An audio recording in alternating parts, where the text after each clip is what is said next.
Bagaimana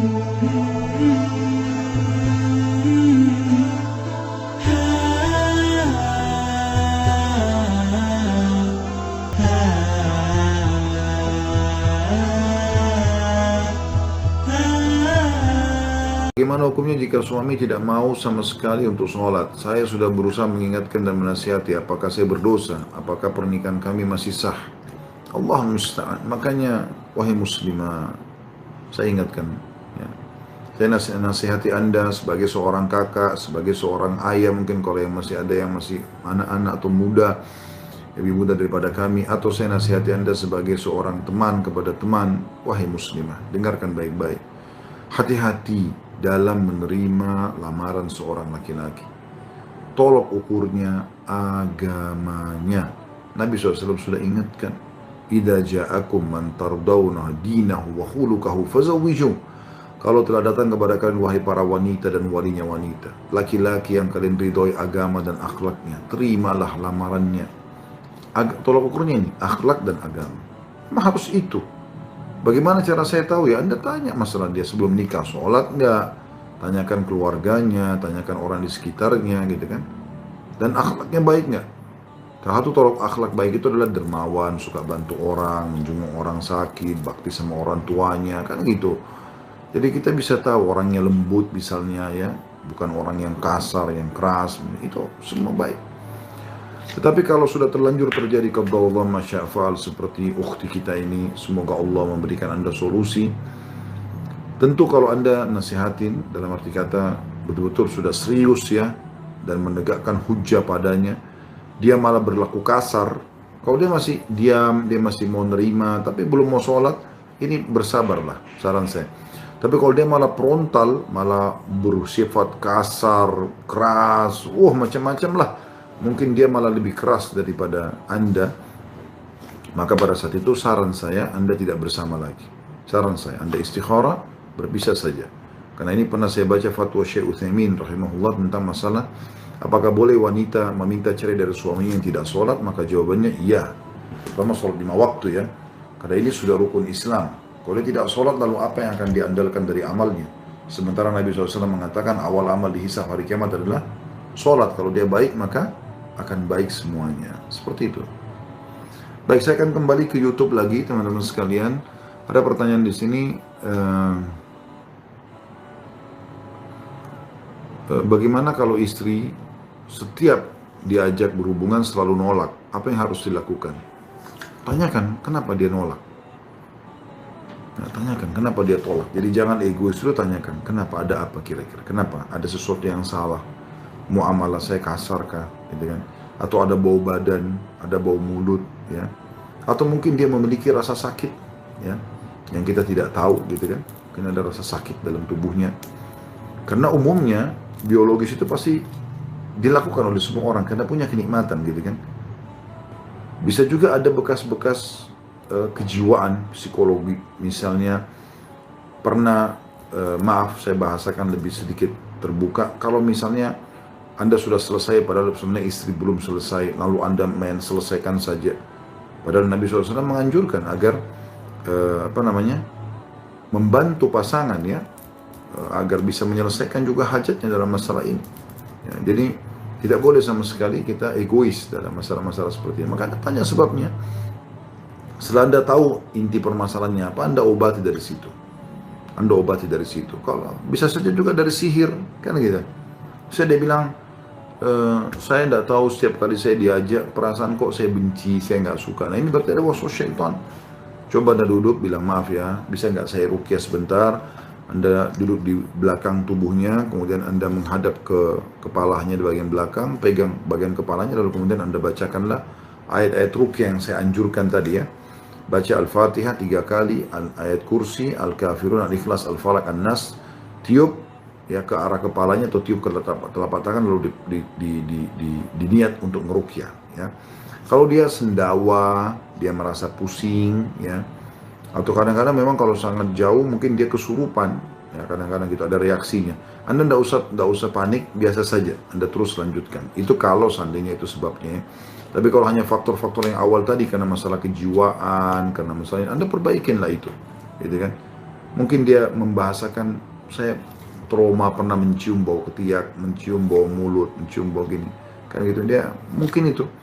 Ya, maka Anda perbaikin masalah itu. Makanya teman-teman, biologis atau seksual itu kan indah sekali ya.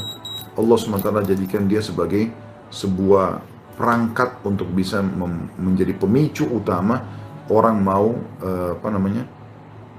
orang mau melakukan biologi sehingga terjadi populasi manusia. Ya. Makanya Allah SWT memberikan di situ kenikmatan dan Allah berikan pahala.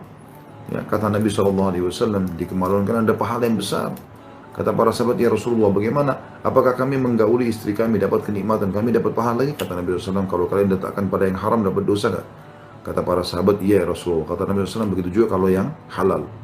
Terus kalau Anda lagi berkata begini, tapi Ustaz saya lagi tidak mood nih, lagi tidak enak, lagi pusing, lagi banyak masalah, segala macam. Bagaimana? Dengarkan riwayatnya. Kalau Anda sebagai seorang laki-laki, maka dengarkan riwayat. Pernah ada orang bertanya kepada Imam Ahmad, hai Imam, Imam Ahmad ini salah satu imam madhab ya, hai Imam, apakah kami dapat pahala kalau kami menggauli istri kami sementara kami lagi tidak ada keinginan? Kata Imam Ahmad, iya, kamu bisa niatkan agar kamu mendapatkan keturunan atau kamu memenuhi haknya istrimu. Jadi tidak harus kita mood gitu loh. Nah, ada saja hajatnya di sini ya.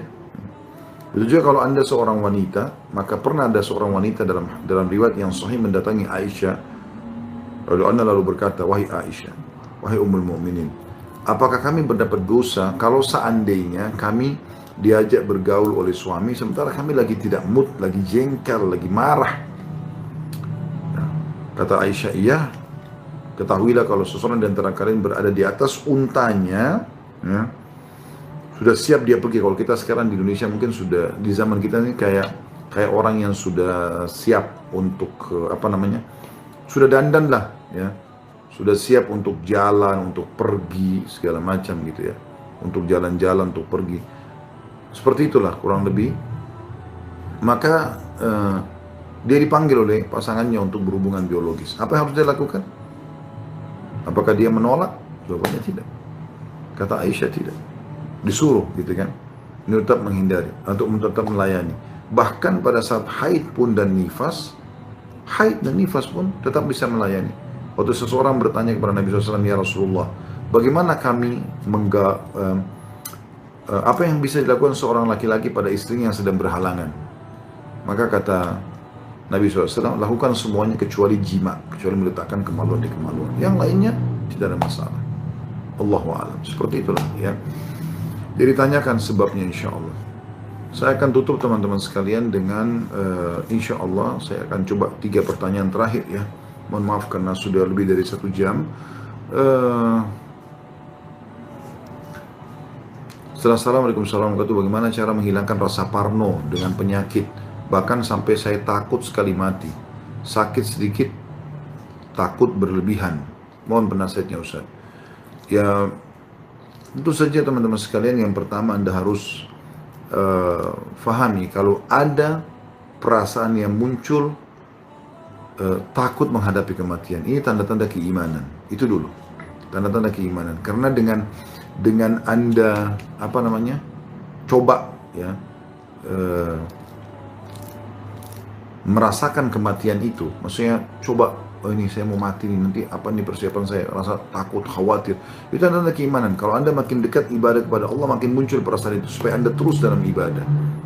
Jadi itu bukan sesuatu yang perlu dibuang, dihilangkan ya, tidak perlu dihilangkan. Itu sangat bagus ya, itu sangat bagus.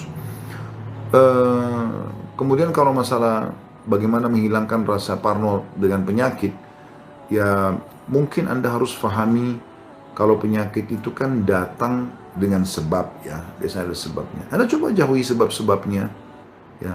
Pengalaman yang lalu menyebabkan Anda terjerumus dalam masalah itu Anda jadikan sebagai pelajaran. Itu yang saya ketahui. Mudah-mudahan insyaallah sambil berdoa kepada Allah SWT diangkat masalah itu dari Anda ya. Kemudian Assalamualaikum warahmatullahi wabarakatuh. Ustaz, apa amalan supaya tidak malas-malasan dan mudah dalam menghafal Al-Quran, ingatan pun kuat dalam belajar apapun, mau ilmu dunia maupun akhirat? Sebenarnya teman-teman yang membuat Anda malas, yang membuat Anda kurang efektif ya, apa saja yang berhubungan dengan masalah ini itu karena dosa. Saya sangat yakin teman-teman, insya Allah kalau Anda rajin beribadah kepada Allah Subhanahu Wa Taala, Anda rajin berdoa, Anda beribadahlah secara umum kepada Allah Subhanahu Wa Taala, saya sangat yakin ya, Anda akan rajin mengerjakan yang lainnya. Saya pernah praktekin itu ya. Pada saat kita coba jadwalin dari pagi sampai malam penuh dengan jadwal ibadah, itu luar biasa gitu. Sampai semangatnya malam pun biar kita cuma tidur berapa jam, itu bisa. Tetap kita tidak kehilangan sholat malam, kita zikir pagi petang, kita baca Al-Quran, kita coba bersedekah hari itu. Itu luar biasa pengaruhnya. Luar biasa gitu ya. Jadi sangat besar insya Allah manfaatnya. Saya melihat ini ya. Allahu alam. Sambil tentu Anda berdoa kepada Allah SWT agar dijauhkan dari sifat malas dan yang berhubungan dengan masalah itu.